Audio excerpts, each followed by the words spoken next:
Welcome, everyone, to the best show on the internet. We figured it out. Because it's garbage. Figured it out.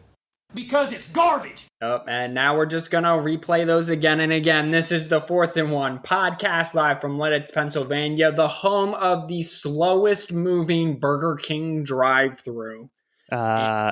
Slow-moving drive-thrus are literally the worst thing ever. Lititz, Pennsylvania is the home for the world's slowest moving drive-thru. I am convinced of that. 3 cars in front of me. It took me 30 minutes to get 2 sandwiches. 30 minutes? I mean, they're food tight, though. I mean, I was never a fan of Burger King, TBH. But you know, it is what it is. Maybe Burger King was never a fan of you either. I mean, Burger King's never a fan of anybody. But their motto is have it your way, but yet they whine and complain when you have it your way. Yeah, that checks out. Yeah, you don't see Chick-fil-A being like, have it your way. Chick-fil-A is just like, my pleasure. Chick-fil-A should change their slogan to Chick-fil-A, my pleasure. I'll allow it. So, hey, for those of you who have joined us today on YouTube, Spotify, wherever you get your podcast, thank you so much for joining us. I want to play a little game here to start. So comment down below, DM us, whatever you want to do. You good, bro? Oh, yeah. By the way, this episode is definitely brought to you by allergies. So just a heads up, I may be sneezing and stuff. All right. Do you want to read that one now, or do you want to save that? I thought I would save it, All right. They're just a really good sponsor. They're really personal to me, and so I want to make sure I give them their full ad. All right. So let's see here. So I want to play a game down below. Everyone, comment below. Send us a DM. I'm at ICU Wolverine. He's at SS_Menno on Instagram. So DM us with your answers to this. You have to eliminate handles. You have to eliminate 2 forever. Okay? Square, it's 3 by 3 square. Tacos, fries, beers, burgers, soda, pizza, cake. Eliminate 2. Go. It became personal with me. I'm taking soda. Okay. And burgers. Those are the 2 I'm eliminating. Yeah. I'm not actually as big as... I don't crave hamburgers. I'm not going to lie to you. It's not something that I'm like, you know what I need right now? A hamburger. Like, there are sometimes a taco, 100%. I'll crave tacos like there's You're not going to get rid of beer. I like beer, but that's a close third.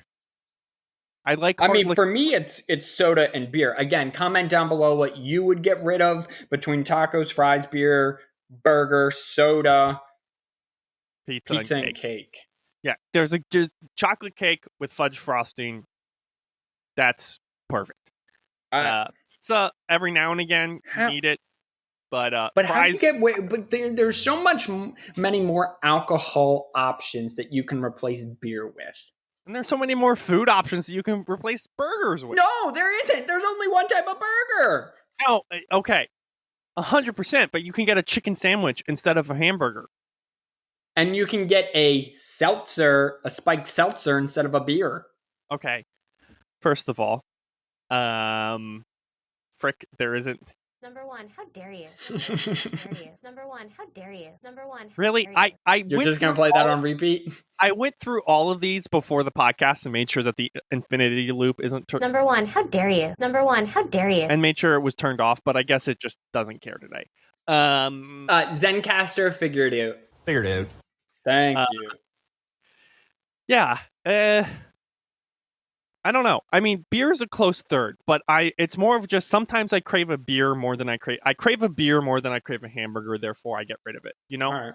Fair enough. All right. So everyone make sure who's watching this on YouTube, drop a like and subscribe and comment down below on what you would get rid of.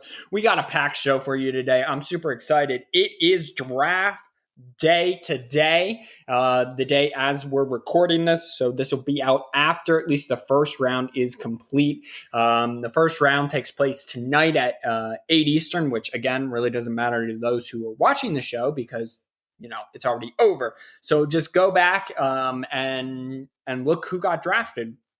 in the first round. So it's going to be a packed show today. I'm so excited. We're going to talk a little bit basketball in other countries. Maybe going to have some fun with that, of course. Simeon wants to rant about soccer. So again, no one cares, but here we are. And then we're gonna talk Marvel at the end. So we'll give for anyone who hasn't seen Falcon and Winter Soldier, we'll let you know when that's gonna take place so that we don't spoil anything for anybody. So let's start. NFL draft is tonight, like I said. Basically, every fan base has a glimmer that's in the top 10, at least top 15, has a glimmer of hope that this player will be a star player. But let's be real, not every player. And if you go back and look at the drafts, which we have talked about, very rarely do first rounders become stars. Okay. The chance of becoming a superstar from the draft, you have to be really good at scouting. So I am very excited. And with that being said, though, I think that there are players in every draft that going in as a college football fan, as an NFL fan, as a fan of that team that you should be excited about because you know that there's a very slim possibility that he's going to bust. There's always a bunch in every draft. However, there are some surprises and then there are some locks. So I'm going to run down a list of locks that I have made, at least in the first round, for first round talent that I think will be superstars or superstars for their NFL teams that draft them. All right. So first and foremost, Trevor Lawrence. I think that one goes without being said. We have both just been over the moon about how good we both think Trevor Lawrence is going to be. However, let me ask you this. Do you have any hesitation with him going to Jacksonville, a franchise historically inept at quarterback? Not with Urban Meyer there. I was thinking that kind of a little bit this morning. I saw a TikTok. That's how I get a lot of news. No, I'm joking. That's not how I get a lot of news. It's one of those things that it's one of those things that I'm not too concerned about from the perspective of it's Urban Meyer. Sorry, I'm having microphone difficulties today, everybody. He is, and I'm messaging him about it because he was really quiet and I really couldn't hear him at all. So that's why you've been ignoring me. So that's great. Yeah, I'm clipping now, dude. I don't know what's going on. So if this sucks, you just want me to carry the show as always? Okay. First of all, Number one, how dare you? Number one, how dare you? So I thought it was gonna keep going and going again. No, I don't know what's going on with me today. I apologize for everybody. Usually my gear is better than Makai's. But what? I mean, you're not wrong, but pride goeth before the fall. I'll allow it. I'll allow it. No, shut up. I'll allow it. My gosh. Okay, we are switching platforms. Okay. Zencaster. Sorry. We'll use you for another month because I paid for you, but that's beside the point. Because Urban Meyers is known for his quarterbacks and playing to their strengths in an offense, see Alex Smith, see Tim Tebow, see almost any other quarterback he's had underneath him. Granted, not all of them have made the change to the NFL. But there's been enough that it kind of tells me that it's more the coach and less the offense and less the player involved. So I'm not too worried about that from a Trevor Lawrence because they can be less inept. But you never know. It really comes down to the player. I feel like more than the coach when it comes to the NFL. And you can point to people to people like the Rams and being like, well, what about Jared Goff? He was under Jeff Fisher, it sucked, and then he went under Sean McVay and was better. And I'm like, I mean, he's still the same person. Like, it takes a person in order to play the position. And I think that's why we see so many busts, is because we see these guys come in the NFL. They get drafted first, second round. They have giant egos. Trent Richardson. They blow their, rookie contracts, and then they don't perform. And we wonder why.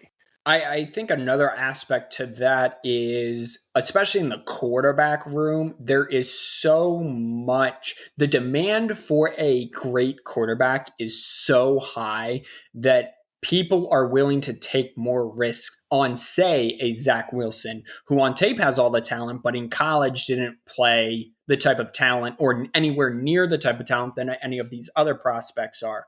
Or a guy like Mac Jones, who right now doesn't fit the mold of an NFL quarterback. The NFL quarterbacks right now being drafted are athletic with big arms. Patrick Mahomes, Lamar Jackson. Great. He looks like bleep, to quote a He plays fantastic, but is that because of all the talent he had around him with Jalen Waddle and Devontae Smith and all of that?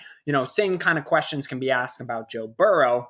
So here we are. However, Mac Jones is not a lock on one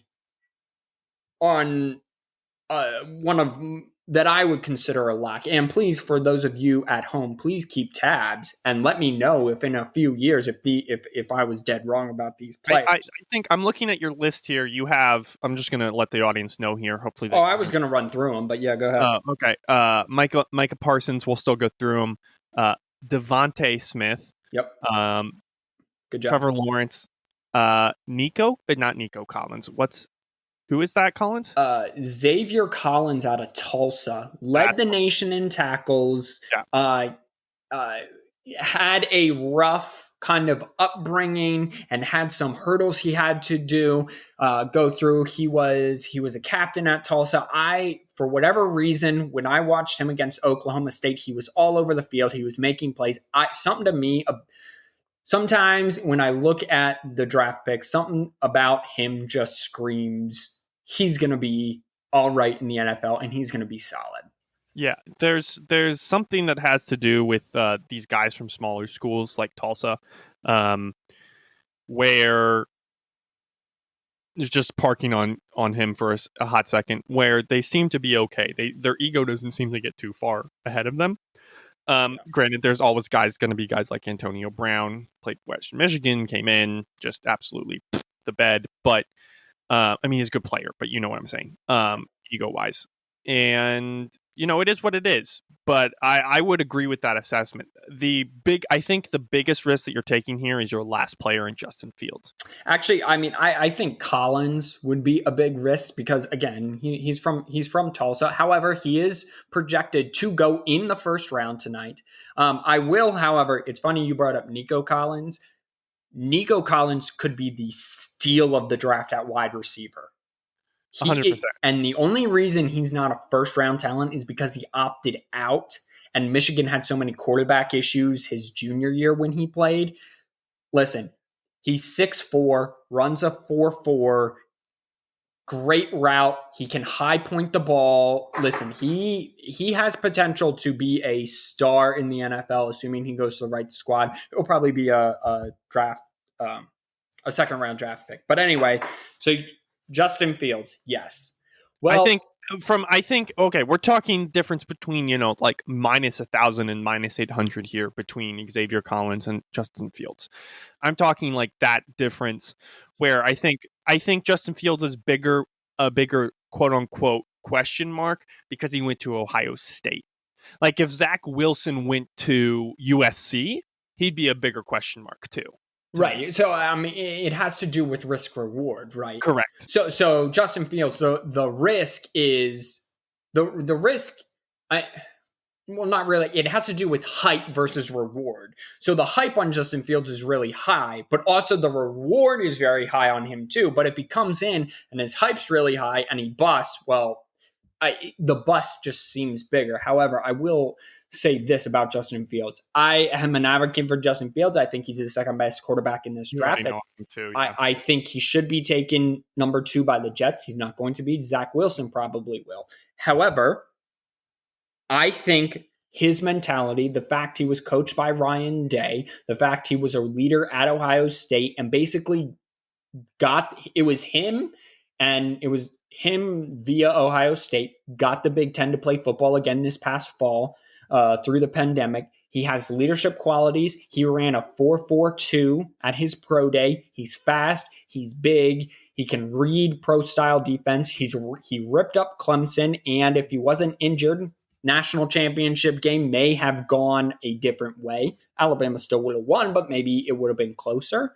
Listen, I just think that Justin Fields has all the makings of, if the 49ers do take Mac Jones, and Mac Jones isn't the Tom Brady, which is what Kyle Shanahan is looking for, someone who is more cerebral than athletic, I think that people are going to look back at this at being one of the biggest draft day follies in a while, shortly behind the fact the Bears took Mitchell Trubisky over Patrick Mahomes or Deshaun Watson, or, since Deshaun Watson's having all his issues, let's just stick with Patrick Mahomes. Well, okay. I want to say two things about that. Okay. Hindsight's always 20/20. We can't look. No, hindsight's 50-50. Cam Newton said it. I'll allow it. Yeah, I think... Sorry. Got him. I don't have that one. Sorry. I think we look at that. Patrick Mahomes needed developed. That's very clear that Patrick Mahomes needed developed. To me, at least. But Patrick Mahomes' tape was better than Mitchell Trubisky. 100%. I think it's still an overreach, and I think anybody back then would tell you that it was a risky move at best. At worst, it was the dumbest move in NFL history. But it would be like saying Ryan Leaf over Peyton Manning. It's like that argument. No, I understand that hindsight's 50-50, but that's part of the game we're playing right now. Right. That's why that's why two guys from Central Pennsylvania are able to have a podcast that 11 people listen to. And I would also say we're more than 11 at this point. We're at least 12. Yeah. The question mark. I'm trying to think in recent history, what draft would have the most impact on the NFL. Since,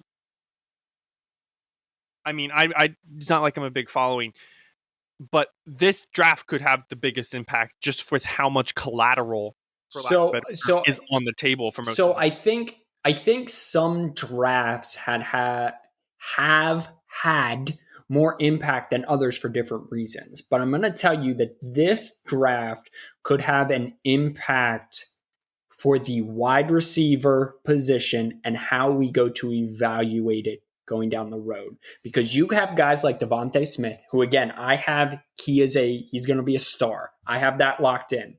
Now, the only reason I didn't put Jamar Chase in here is because he played on an LSU team that literally everyone produced on the offensive side of the ball. Everyone got drafted or were undrafted free agents, out of college.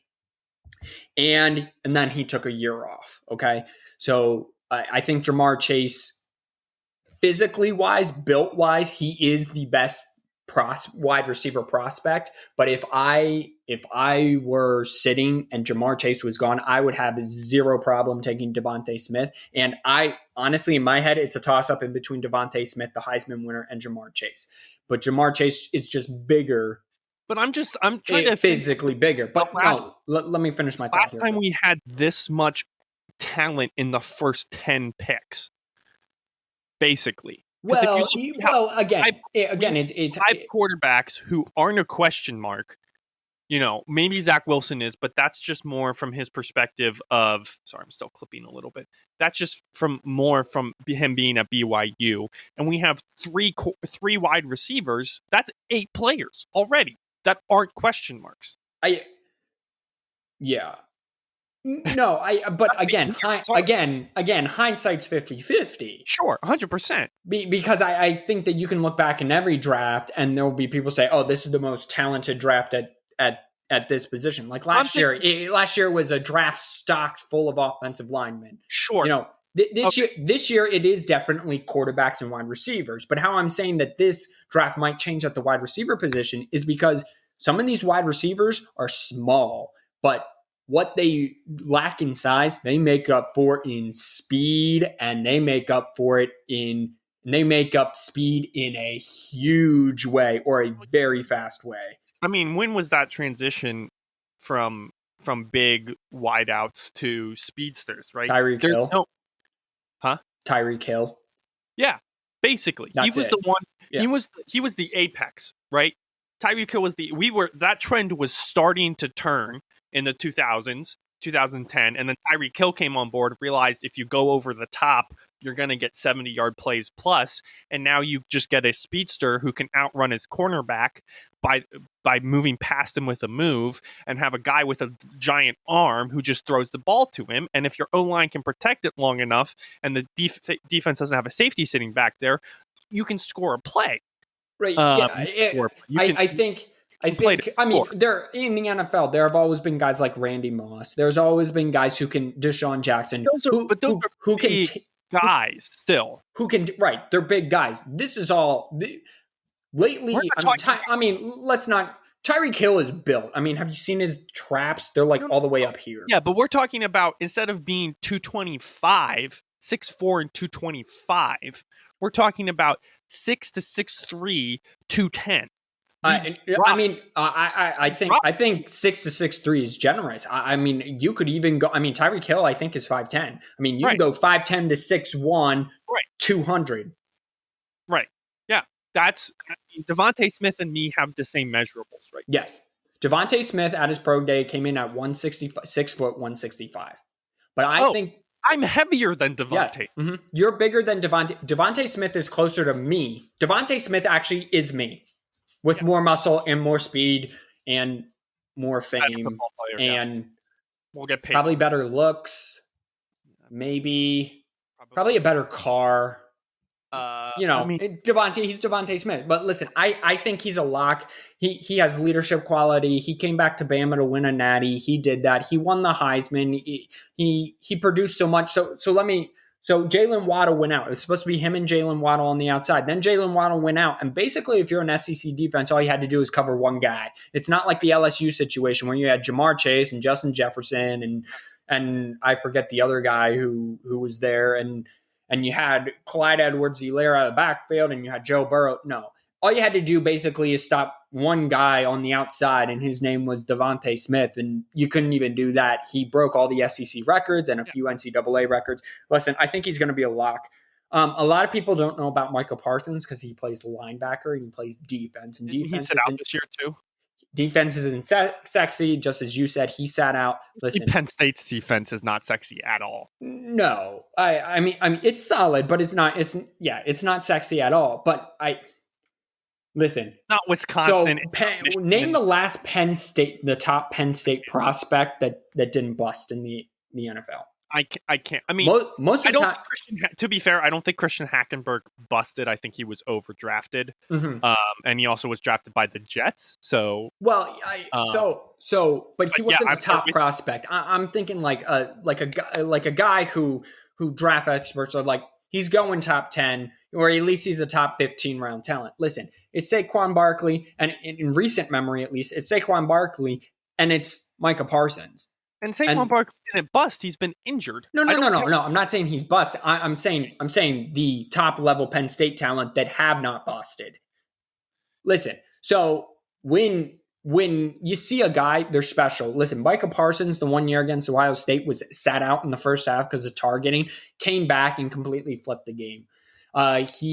He's excellent. He knows how to cover. He knows how to pass rush. He's going to be a star in the NFL. I think he has the potential to be a Bobby Wagner, Ray Lewis type.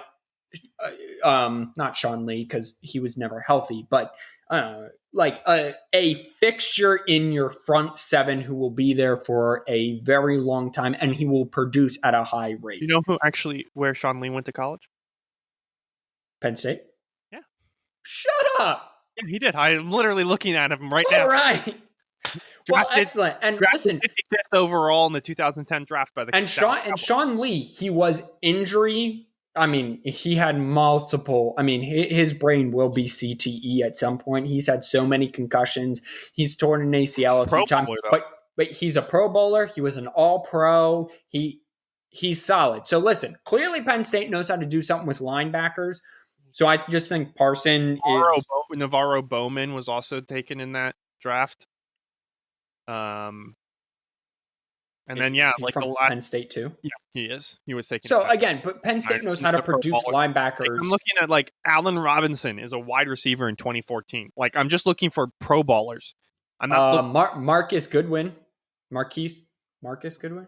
Godwin. When was he taken? Who's the guy on the Buccaneers? Godwin. Godwin. Yeah. Did he go to Penn State? I thought so. Maybe not. I mean, he might have. Maybe I'm thinking of Goodwin. Dude, you're talking to the wrong guy. Where did Godwin go to college? Chris Godwin. Let's see. He went to college at Penn State. He did. Huh. Okay. I just want everyone to know my knowledge of college football is impeccable.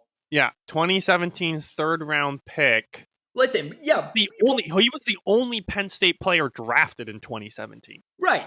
So I mean that even goes more to my point. Penn State doesn't get a lot of people drafted, but when they do, they succeed. Micah Parsons, take him, have a superstar in your front seven. Whoever's going to get him is going to be a star. Listen, I talked about Xavier Collins. It's more of a feel than anything. I talked about Nico Collins, Justin Fields. We talked about him. We talked about Devontae Smith, and we talked about Trevor Lawrence. Do you have anyone looking at the draft prospects that you want to that you think will be a lock, a star, a superstar in the NFL? Nah, not really. I know that's kind of. I think Trevor Lawrence could be the second coming of Christ if he lives up to his expectations. Football Jesus, everybody, not actual Jesus. Mom. Sorry, Mom. I don't have that soundbite loaded today. Sorry, guys. And I think that's where we're at from a perspective of, I think we're loaded up front. Again, like I said, top 10 draft loaded. There's going to be question marks that we're going to get people second, third round steals, sixth round people who really provide. Mr. Irrelevant might actually show up for once. Just to put it into perspective, how good I think Trevor Lawrence will be. Jacksonville won a single game. I expect them to make the playoffs this year. Whoa. Yep. You should put money on that. I think Trevor Lawrence. Shut up. I think Trevor Lawrence, is that good, and the mix between him, Urban Meyer, the free agent signings they made, and how weak that division is. Besides the Colts, Texans, we've highlighted their issues multiple times, and then you have Jacksonville and. Oh my goodness, who's the other team? Oh, the Titans. So and honestly, the Titans are only as good as Derrick Henry is. So my money is that Jacksonville makes it over Tennessee this year. So let's see what Tennessee's. The bettors are against you. I want to see if there's another one. Of course, the bettors are against me, but the year So the betting line, I just want to confirm here. I'm looking on DraftKings too, because I want to make sure. And they didn't, of course, give me the actual ones that I wanted, of course. According to sportsbettingdime.com, Jacksonville has a 3+340 to make the playoffs. The Titans have a -150. I mean, we'll have to see. I would put money, not a lot of money, but I would put some money on the fact that Jacksonville will make the playoffs this upcoming season. How much money would you make on a +340 bet? How if you much? put like $20. If I put $20, well, okay. So let's do it this way. If you put like $1 on that, you win 340. So if you put 100, you win 340. So I don't know how much 20 would be off the top of my head. You should put like $5 on it. See what happens. $5 would be like 15. You'd win like 15, something like that. I don't know. Let's go around the league because lots have happened since we had our hiatus last week. Sure. From the podcast. First of all, this news just happened yesterday. Teddy Bridgewater, who was the quarterback in Carolina, formerly of the Minnesota Vikings and the New Orleans Saints, has been shipped off out the door to Denver. So Denver, in my opinion, finally gets stability at quarterback. However, there will be a competition in between Teddy Bridgewater and Drew Lock, but I look at it as Denver is looking at this as they don't trust Drew Lock, that he won't be a bust. And so Teddy Bridgewater is the ultimate insurance. You know Teddy Bridgewater is a 500 quarterback. You can at least win 8 games with Teddy Bridgewater and a good roster, which the Broncos have, at least offensively, and they'll probably get some help on the defensive side of the ball now. They'll probably draft a cornerback in J.C. Horn or Patrick Surtain. So I think if you're now, you have the Chargers, who have a superstar at quarterback and are loaded on the offensive side of the ball, and defensively, you have the, of course, Chiefs and Patrick Mahomes and everybody that wants to play along with him. And I'll get more to the Chiefs in just a second. And then you also have the Las Vegas Raiders, who are getting better. And as long as they can actually draft good, looking at you, Mike Mayock and John Gruden, this actually might, it's a tough division to win, but now you're giving yourself a fighting chance because, I mean, last year they had to play a wide receiver at quarterback because of COVID, and it knocked all, and it was just, they were just terrible on the at the quarterback position. I think the Broncos finally get stability, maybe not long term and maybe not great stability, but Teddy Bridgewater is capable of winning you 8 games. Comment. I think so. I agree. I'm just looking. Vic Fangio's their current head coach. They put in a new general manager. So who was their John Elway. John Elway finally fired himself. And promoted himself. It was fired by promotion. That's what happened. Mm-hmm. One of those. I'm just looking at Vic Fangio. Oh, someone from Dunmore. He's a PA guy.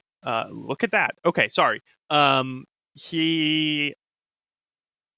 agree with you. I want to start off there. I think you're looking at a new era for the Broncos now that they kind of have a actual GM in place. I don't know who their offensive coordinator is. That's what I'm interested in. Right. I mean, that's the other thing. You have Vic Fangio, who is a defensive guy. His defenses are brilliant. He will always have a top 10 defense, basically regarding of the talent. He's kind of like Bill Belichick that way. But it comes down to how good is his offensive coordinator. Now, they have Melvin Gordon. They have Cortland Sutton. They have Jerry Jeudy. They have a good tight end. Yeah. They have Von Miller's going to come back, and they have not Nick Chubb. It's another Chubb. But he's the opposite pass rushers. Yeah. They got a pass rush. They got good linebackers. They just need a secondary. And so I think if they take a top corner, you have a corner, made the best quarterback win between Drew Lock and Teddy Bridgewater. You finally have at least 500 football team. Heck, you luck into some wins. You always play the Chiefs tough. The Chargers are historically, they have great rosters, but then are inept somehow. And you have the Raiders who can be hit or miss by a lot. So yeah, it gives you a fighting shot. That's all I'm saying. They picked up Melvin Gordon. Yeah.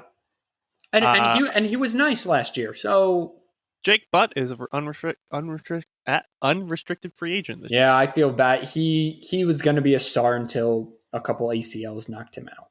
Okay. Pat Schumer is their offensive coordinator. Pat Shermer. first of Shermer, all, sorry. but I Yeah. won't dock you for that. And okay, I mean, Pat Shermer's always been a better coordinator than he has a head coach. So again, it gives the Broncos a fighting chance.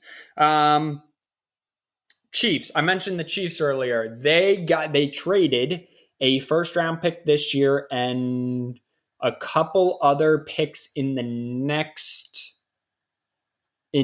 year's draft. I don't know how high or how low for Orlando Brown from the Ravens and a few picks from the Ravens. So they're doing some pick swapping. I like it. Listen, your biggest hole was on the offensive line. Now, Heather Dinich made the point, I believe it was Heather Dinich, that your Super Bowl run, it's not like your offensive line was terrible. Your offensive line was terrible because of injuries. So is this an overreaction to injuries? I don't think so, because it gives you a long-term plan. So you went out, you got Jake Long out of retirement. You get Orlando Brown here. You lock him up to a big deal. You got Joe Tooney and lock him up to a big deal. You're getting the doctor from Canada. I'm so sorry. I don't know his name. I'm blanking on his name. I just know he's a doctor. Look him up. He's a doctor from Canada. Look up. He's an doctor from Chiefs offensive line. He's a doctor in Canada. He plays offensive line for the Chiefs. He opted out this previous year to help with the pandemic in Canada. He will be back this year. Your offensive line now is locked up to protect Patrick Mahomes. And really, let's be honest, that's all that kept the Chiefs from winning that Super Bowl. Because Patrick Mahomes somehow scored 9 points without an offensive line in the Super Bowl. So the Chiefs addressed their biggest need. And listen, people are like, well, you shouldn't give up first round picks. Listen, my view of it is you can trade a first round pick for an already established product. Why would you take the time to possibly get a product that might not work out? I put his name in the. I didn't want to try to pronounce that with my names. Oh yeah, Duvernay Tardif. Sure. It's French. I don't know. He's Quebec. He has the National Order of Quebec. So he's a doctor in Canada, and he opted out of the 2020 season to help with the pandemic in Canada. Listen, you can't fault him there. Sorry, just real quick, I want to give these trades for you. They traded Orlando Brown Jr. The Ravens acquired 3 picks in next week's NFL draft. This was obviously written last year. A first rounder, number 31 overall, number 49, which is the third round. 94, I apologize, and number 136, which is in the fourth round, as well as a fifth rounder in 2022. And the Chiefs Brown and the second round pick, and this year's second round pick, and sixth rounder in 2022. The Chiefs basically got an established product, plus an additional second round pick for their third and a fifth. Their third and fourth. For their third and fourth. They swapped out of the 100%. They locked it up, and the Ravens have always had good offensive line. Yes. That's what the Chiefs needed. It's the same thing with Joe Burrow and Cincinnati. It's what they need. It's a good steal. Good on them. Moving on. This goes back to one of our first few podcasts when I said the football let's not get illusioned by Tyreek Hill and all the speedsters on the outside. The game is won in the trenches. Yeah. And for those of you who have been listening long enough, to remember me saying that, you protect your product, you win the football game. The Chiefs are now protecting their product by giving away draft picks that might not work out anyway to protect Patrick Mahomes. Now, the Chiefs do have to be, because of his contract, they do have to hit on more draft picks the more they trade away. But so far, it's been worked out quite nicely. And I think that the Chiefs are also betting that players will want to come play with Patrick for cheap, kind of like players are doing with Tom Brady in Tampa. So listen, I'll allow it. I just think that this is an absolute great move by the Kansas City Chiefs, and I love it. Money, please. This Money, episode of the please. 4th and 1 podcast is brought to you by Allergies. Allergies. Do you like a green coating on everywhere? Do you like spicing up your life with decorations of white and green? And allergies are the right move for you. Allergies come with side effects, unfortunately, of sneezing, of other things like watery eyes. But hey, it comes with a nice white pill so you can look like a druggie, and a nice eye drop so you can look like you're in Limitless. If you act now by going to allergies.com, you'll get a free box of tissues if you use the promo code 4th and 1. Allergies, a sneezing good time. Listen, man, I'm trying. That Listen, man, I'm that's trying. Good. Thank you. Are all your sound bites just going to play twice? Dude, I'm working on it, okay? Listen, man, I'm trying. Listen, man, I'm trying. And listen, man, I'm there trying. we go. Okay. No, Listen, I clicked man, off I'm of it, trying. and then it doesn't shut up. Listen, Shut the F up. We will be changing. Okay. I have to figure it out, but we'll be changing. Okay. I also hope that my microphone has been recording this whole time. I'm low-key scared and freaking out that it doesn't. All right. Well, if it hasn't, this is a great podcast. So I would also be very disappointed. Come after me! No, that's the wrong. I'm a man! I meant I'm one. I'm in danger. Some new sound bites. I'm in danger. Some new sound bites that just keep playing and playing. And Zencaster, you need to figure this out. Out. Also, real quick, the NFL made a rule change. Players. Good transition. What? The NFL's rule change about their freaking Jerseys. I love it. Hurt. First of all, do you like it? Listen, I think the NFL should allow teams to do whatever the F they want with their jerseys, much like almost every other sport known to mankind. But they don't, because they're a bunch of rich old men who just want to save money and sell their teams for more money than what they bought them for. So yes, I like it, but it's not good enough for me at the same time. As Pat McAfee says, there's a whole bunch of white heads.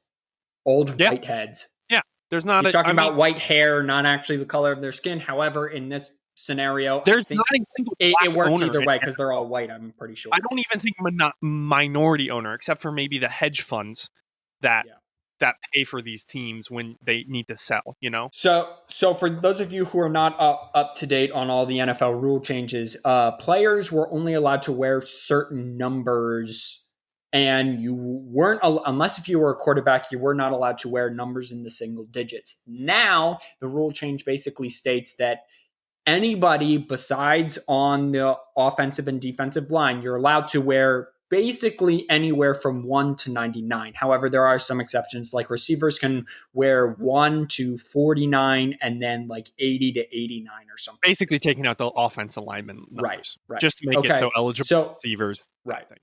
So, Mr. GOAT himself, Tom Brady, came out on Instagram and circled the ruling about explaining this and circled it on Instagram and wrote dumb over top of it. Number one, how dare you? Number one, how dare you? Posted it to his Instagram story. And then he said, yes, let's make rule changes to confuse players even more because this will be bad football. Mom, I'm sorry. Tom Brady, fuck off. Number one, how dare you? Number one, I'll allow it. Okay, listen.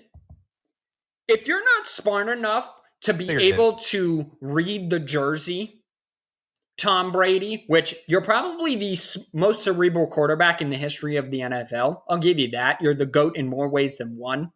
But you're probably the smartest quarterback in the history of the NFL. You're telling me that when you try to identify the mic, instead of saying 52's the mic, and you have to say 2's the mic, that everyone's going to get confused and that's going to equivalent to bad football? You're out of your freaking gourd. Figured it out. Like, how can you not read? Now, listen, again, I've played exactly this many snaps. Okay, hold up. No. We've played flag football and we don't have numbers. You throw it to the guy who's running the route. It's not that hard. Yeah, no, you're right. You're right. You know what? I'm not even going to play devil's advocate with myself, which is what I normally like to do on this show. Tom Brady, you've lost it. You just I don't know. Figured it out. I'm spamming this part. Figured it out. Okay. Figured it out. Yeah, are you going to let me finish at least? Figured it out. No, we're moving on because Tom Brady. Figured it out. Okay. It's not that complicated. Tom's wrong. He can go cry with all. I don't even see how it could have lead a coaching career. Be a good offensive coordinator. Like, I don't know. Tom Brady, you just want to whine about everything?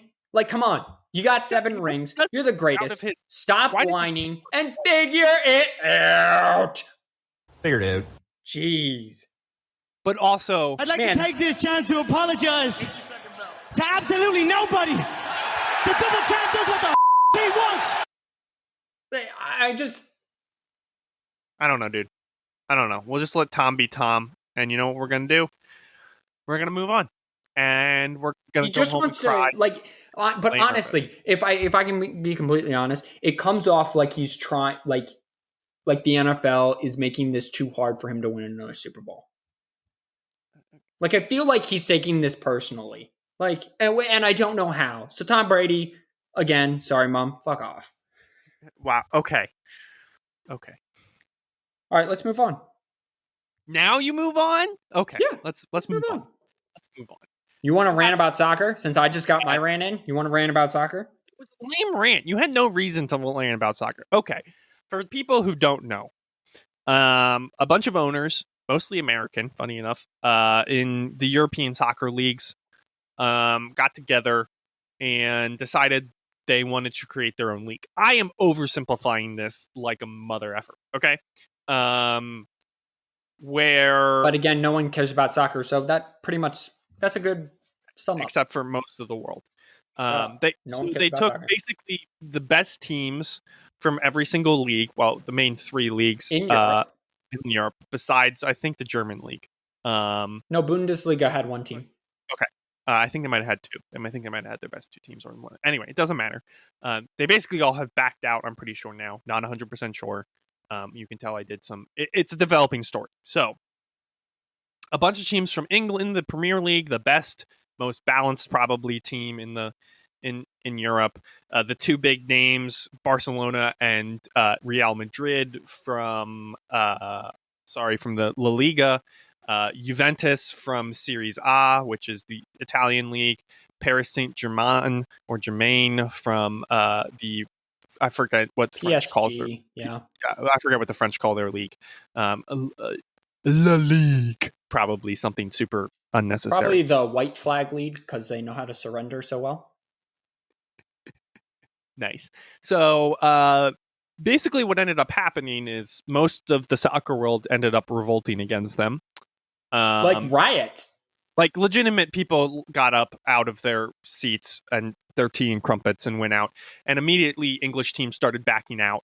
Fans broke into the Manchester United Center to complain about this. Okay. Probably the rich team in all of the Premier League is Manchester United. And we also had the big, FIFA got involved. From the perspective, which is the World Soccer don't Federation, even get me started on which that. they wouldn't allow players to play for their international teams, which is just stupid. So my rant, we're going to cover this as Micaiah kind of just takes a break here. We're going to cover this next week. We're going to have a better soccer fan on. He forgot that we had it. Then we tried to get it back up. Kyle, well, we'll be nice. Figured it out. There's stronger words for you and stronger fingers for you because you decided to be a scaredy cat and not come on the show. And basically I find this very stupid. And I say this stupid as an American, that everybody's complaining. The issue that they have, the rough issue that they have, is the fact that basically competition would be busted. These big leagues in Europe would lose a bunch of money. and we basically see the Champions League which Champions League is a tournament that happens through all the teams in Europe every year. We basically just see all the Champions League. No one would be upset. No one would be surprised. No money would happen. Blah, blah, blah, blah, blah, blah, blah, blah, blah, blah. Two arguments that I'm going to bring up, and this is kind of me ranting. I'm very passionate, and I'm going to get bigger. Tune in next time. I'm going to keep this short. Just the two arguments as a college football fan. College football is the same exact way, okay? College football would be better if they allowed development allowed more people in the playoffs and better development of the lower ranked teams, i.e. allowing the American and other teams like that into the playoffs. Because it would allow recruiting, it would make it bigger. So as a college football fan, it's basically the same exact thing where we have a bunch of these, there's only one or two good teams that run each league.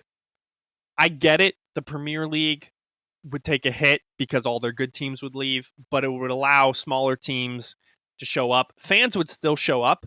I would still watch the game. It would move into the American world. They would immediately get all 300 and roughly 40 million Americans interested in the game a little bit more because they would be seeing a fantastic product on the field every single week, or the pitch, sorry.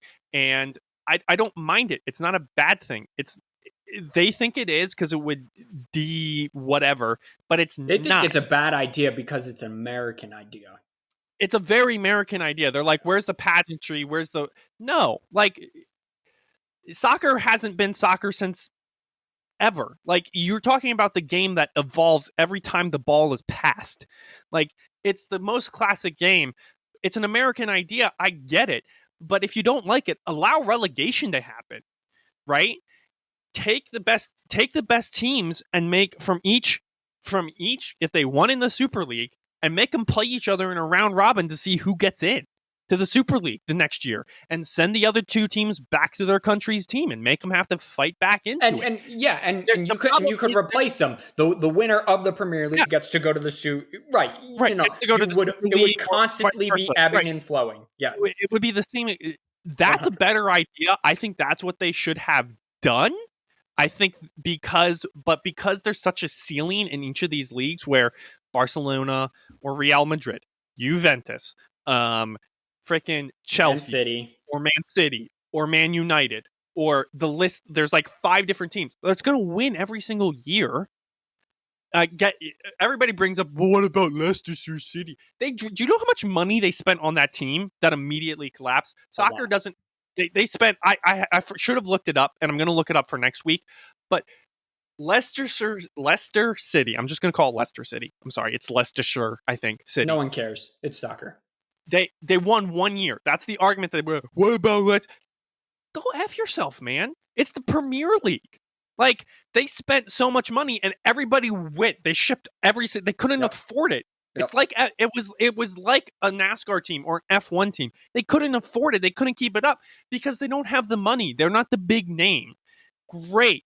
They basically took out a whole big loan, and then when the bill came due, they just sold all the parts. And now I think they're ranked like 10th or 12th out of 15. It doesn't make any sense to me why we are complaining, besides the fact that a bunch of Americans say, hey, there's a ceiling here. We can make more money. Granted, the Premier League and that kind of suck's gonna dip down into it.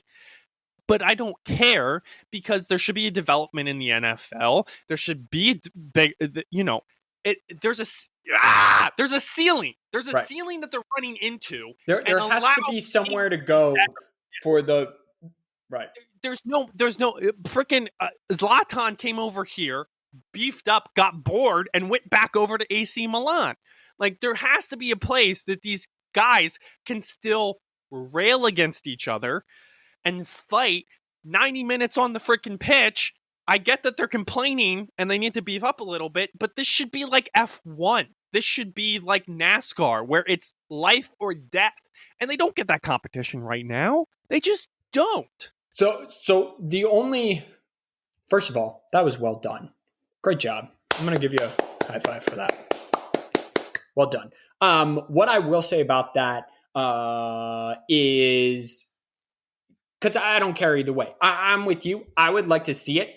my main point is, and I love that you made this point, it would immediately bring in 330 million new people because it puts all of the Americans, right, the young Americans that are on these good European teams. I'm talking Christian Pulisic, I'm talking Weston McKennie, and there's a guy on the Bundesliga. He's like 18 years old, and I don't know your name, and I'm sorry about that, dude.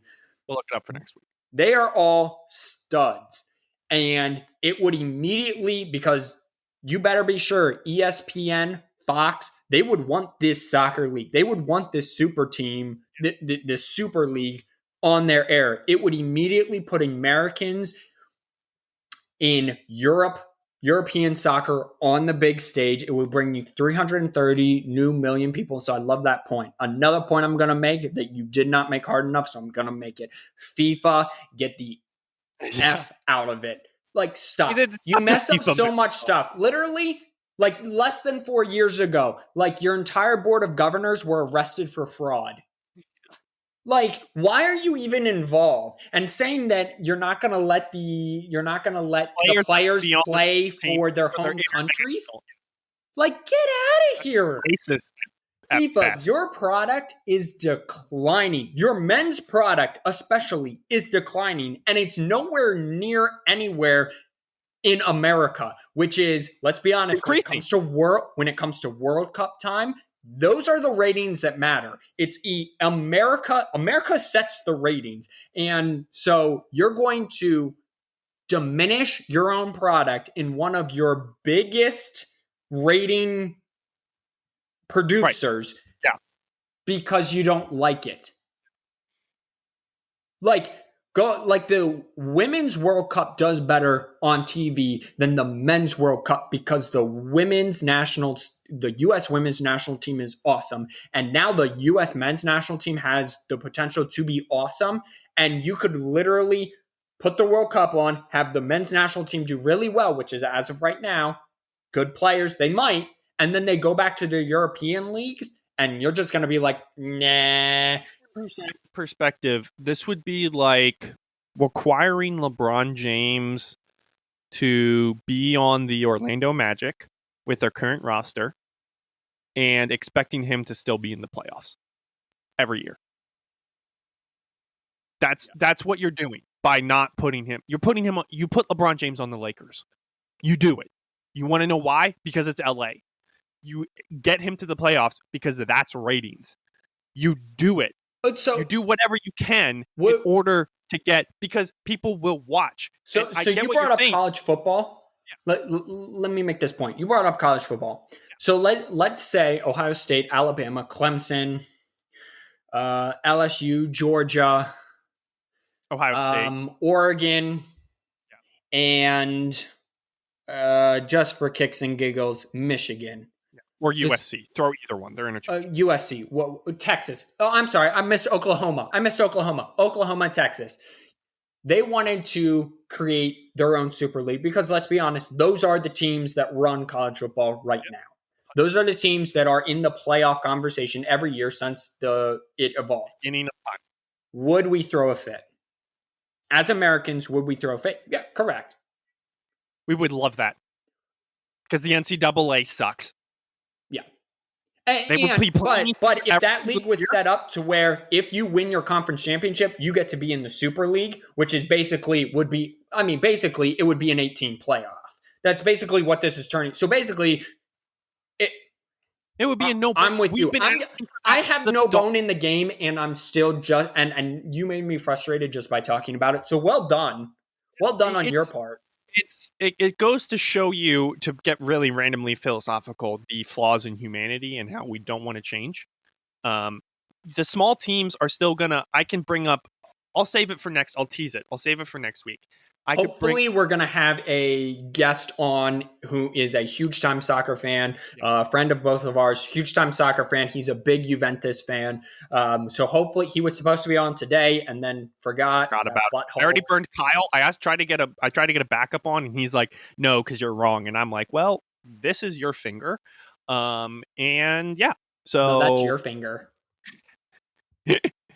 So anyway, we're hoping to have him on, but Yes. there's a FC Wimbledon is a great example of why it won't matter from a fan's perspective. We'll just put it like that. Yeah. Let's wrap up here real quick because we're getting towards the end. We just want to. This is I have a couple questions for you that are weird. This is our weird, what we call our weird segment, non-sports related. Sure. This is our segment. Non-sports related segment. Yes. Yeah. So now would be also a good time because we are going to jump into Marvel. We haven't quite done that. So, but when we start talking about Marvel, you might want, if you haven't seen Falcon and Winter Soldier, I'm not going to try to spoil anything, but I may. So you might just want to turn it off. When we start talking about Marvel, you'll get to it. Don't worry. Ahead about 8 minutes, and you'll probably be good. Yeah. If you want to continue to listen. All right. So what are your questions? Actually, let's wrap up with Marvel, and then we'll get there. So all right, great. I have two questions for you. Okay. This one kind of goes back to the beginning. Have you ever eaten something so good that you've wanted to leave your wife? For that food? For that food. Okay. And it has to be food, right? Oh, yeah. 100%. Okay. All right. Or drink, not water. Mom's Pieception was pretty good. Oh, wow. Mom, high praise. I don't have a sample for that. I am sorry. That was pretty good. I'll allow it. My wife has made some. My wife makes pretty banging chocolate chip cookies. Ooh, she does. I would be leaving her who made it for the cookie. But in that way, she makes banging chocolate chip cookies. That just attracts you more to her. This was a shower thought. Shower thoughts with Simeon. Yeah, That's yeah. What the second, no, this is a good. Because there's sometimes you eat, you're either really ravagingly hungry or whatever the case is, and you eat something and you're like, people say it's orgasmic. No, it makes it's a mouthgasm. Yeah, it makes you want to zone out and just enjoy the food that you're eating. And sometimes that's Chick-fil-A, sometimes that's a pie. So it's kind of hard because I like food so much that it's most of what I eat. Is kind of like that, but again, it all depends on how hungry I am, and what it is. That's fair. I just wanted to get your take on that because food is awesome. A good moist chocolate cake. Oh, with fudge. Or either peanut butter icing or chocolate icing, as long as the icing isn't too thick where you're like halfway you get more icing than cake. Yeah, and you're like halfway through your piece and you're like, this is just so sweet. I want the cake to be the substance, right? Like you don't want the icing to be the main attraction. You want the cake to be the main attraction. And that's a good one. Those are the two. A good taco sometimes hits the spot. Ooh. Taco Bell always sends me into that mood, though. Taco Bell after this, that's what I'm doing. Sorry, spoiler alert. I want to talk. Well, I just want to close the show with this.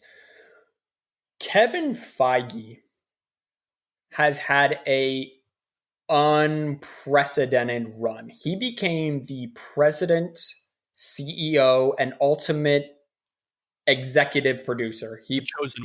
He produces everything that Marvel comes out with, and he took over that role in 2007. So he saw the Infinity War saga, and he has made everything since Iron Man 1 to what has come out in Captain of Winter Soldier.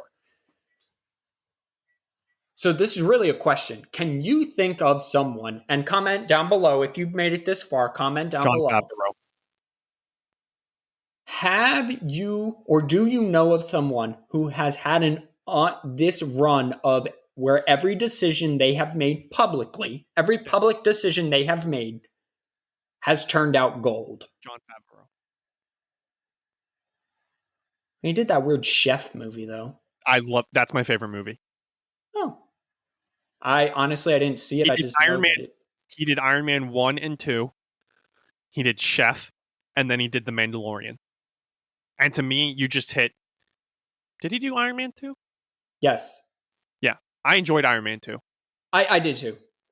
Some people hate it. No, well, they Iron hate Man Iron 3 Man. was trash, and it's definitely better than Iron Man 3. And he didn't do Iron Man 3. Right, exactly. Yeah. That's my point. Right. Every Star Wars nerd loves The Mandalorian for what he did to it.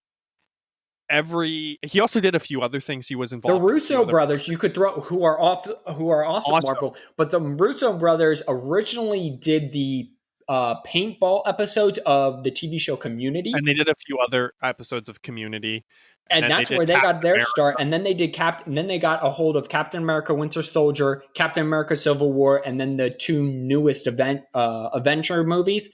Which that was tricky, and I think they pulled off. Oh.